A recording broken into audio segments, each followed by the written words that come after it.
Good morning, everyone. Welcome to AI in 15, where every day, every weekday, in the lead up to Christmas, we're going to take 15 minutes to achieve one task with AI every day. So by the new year, you're going to be up to speed and you can kickstart the new year with abandon. I'm Matthew Kershaw, your host, 20 plus years in content marketing and digital media, 6 years in AI, and I help businesses create modern marketing and production engines by helping their people use AI practically and safely, um, refining those messy workflows, and of course building a roadmap towards quality, speed, and reduced cost. But enough about me. You don't want to hear about me. You want to hear about today's topic, JSON prompting. It's using a structured data format to help get more fine-grained control over image outputs. I put image in brackets because it's not just for images, but that's what we're going to focus on today. Now, I normally don't use, I try to avoid jargon. And obviously this phrase JSON is extremely jargony and techy. But I think sometimes it's really important to use them, partly so that you can use them and you know when someone throws this phrase at you, you know what the hell it means. So with that said, bonus points to anyone who can name all the JSONs in this particular picture. Answer on an email, please. JSON actually stands for JavaScript Object Notation. You can read up all about it yourself in Wikipedia if you want the detail. The two things you need to know about it today is it's basically a way of storing uh, and sharing information in like a really, really structured way that helps both humans and computers. It sort of basically pairs a name, creates a name, creates a value against that name. You'll see what I mean in a minute. So here's my example. Matthew is 51, lives in London, likes AI, underground disco, and Seinfeld. He has three daughters called Eloise, Lily, and Marina. The way that would be represented in JSON is like this. And you can see kind of quite clearly in the name, Matthew lives London, likes these things. And it's got a kind of a structured format. Again, you don't need to worry about how to generate these because, of course, your friendly AI chatbot is going to do it all for you. So that's what JSON is. And you might be thinking, well, what's that got to do with me or indeed AI? And the reason I'm raising it today is because it's becoming a very, very important part of the process. And it's helping sort of get rid of this issue around the vibe prompting loop of frustration. We had Matt Waller on a few days ago. Very creative person making AI video, and he loves to have happy accidents and things happening that he wasn't expecting because he can make use of those. They become, it's a great creative way to work, and that's fantastic. But there's lots of times where that's not appropriate. So the typical example is like you generate something really good, but it's got one or two things wrong with it. So you regenerate it, and you fix those issues, but then something else changes, and you're in this kind of constant loop of having to regenerate loads and loads of times to try and just get the one version that really works.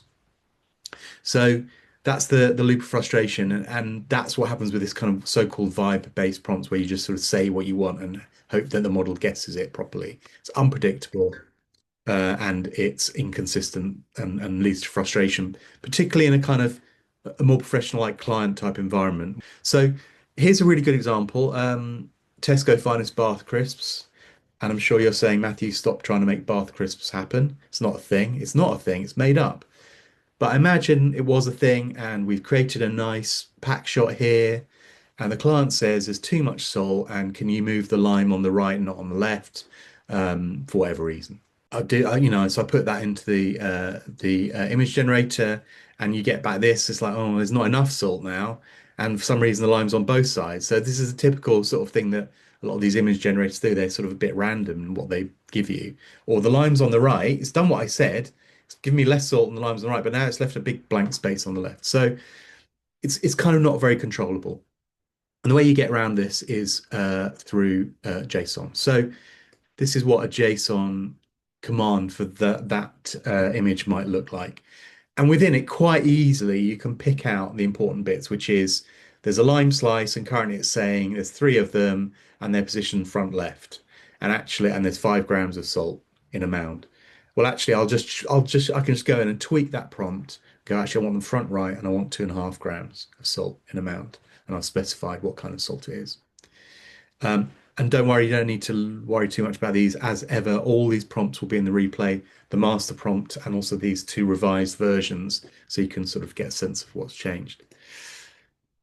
And bingo, it gives me what I want, which is a small amount of salt. The lime's on the right. This left area is covered. Brilliant.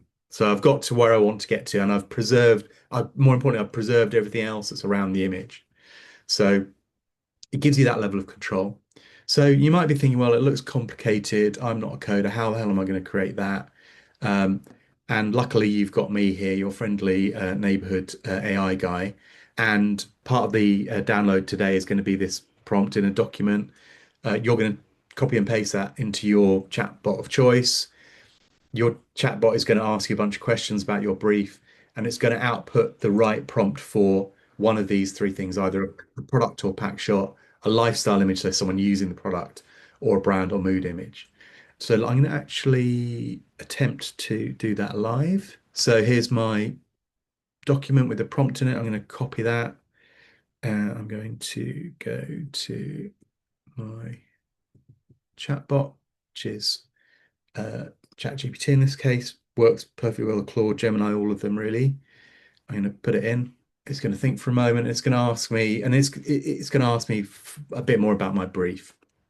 It'll take a few seconds. So it's asked me what do I want to do? What kind of thing is it? So I'm going to say pack shot for Tesco finest Bath crisps. Um, it's asked me a few more questions. Is it a clean pack shot? So I'm just going to say, in a nice, relaxed spa environment, with the lime and salt and thyme around the packet for use online. Oops. Send that off. Yeah, so it's going to ask me a couple of other questions just it knows it's a pack shot. So it's standing pack shot, standing bag of crisps, which will be supplied. Do we want tiled spa room? I need to think about that a bit more. Let's say no, just the vibe of a spa. Okay. So it basically it asks you questions that are relevant. It asks you slightly different questions every time, depending on what your brief is. So it's now giving me this big long prompt, which I can basically copy. So I'm going to put this in this case into Gemini. Now I don't know if anyone uses Gemini, which is the Google chat bot. And I'm going to go into this thing called Create Images. It has a little banana about it because their model is called Nano Banana, very good image generator. And I'm just going to just literally pop that in and generate. It's loading Nano Banana. So we'll see what happens. Let's come back to that in a second. Oh, here we go. Oh, I didn't provide the pack shot, so it's not going to come up right. Sorry. I should have added as a file the I've got a pack shot. It doesn't matter. You get the idea. It's not bad. It's okay. I think if it had the proper pack shot, it would be all right. It'd be much better. Anyway, you get the idea with that. Just to run through that one more time, just to make it really clear. I've taken this meta prompt from a document. I've put it into my chatbot. It's asked me some questions and generated a JSON prompt. I'm then taking that result and putting it into my image generator, and I'm making an image.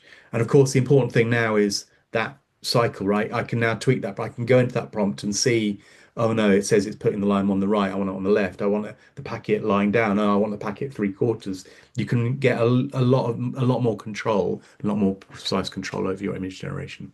So that's the idea. And of course, as ever, our thing is, don't just let the AI do its thing. Put your brain into that process. You're going to need to regenerate and evolve the tweet. This is the cake prompting we talked about in, I think, one of the early sessions.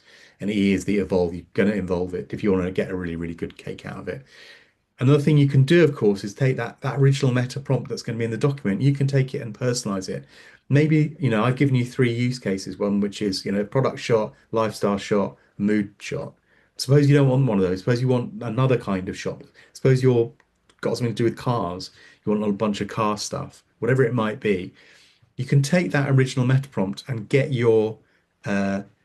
your chatbot to tweak it. So you take instead of just going straight from the prompt into the chatbot, tweak that prompt, tell it how you want it to be, what you need it to do, and then you go through the rest of the process. So that's it. It's not just images. I sort of mentioned this at the beginning. It's also data extraction, generating consistent content, a bunch of stuff around workflow. If anyone uses Make or Zapier, um, if you're into coding, it helps your code be a bit more compliant. It helps with localization. I, I'm guessing for most of you, this is sort of, more or less irrelevant, but just good to have in the back of your head that JSON is not just images. Tomorrow, it's going to be a session, a bit less hands-on and practical, but I think very, very useful. The legal team says no. What do you do when your legal team turns around and said, "Oh, we can't use AI tools; they're not safe"? I'm going to show you in 15 minutes how to make sure you and your team are using AI safely, how to navigate the issues around copyright risks and keeping your AI safe.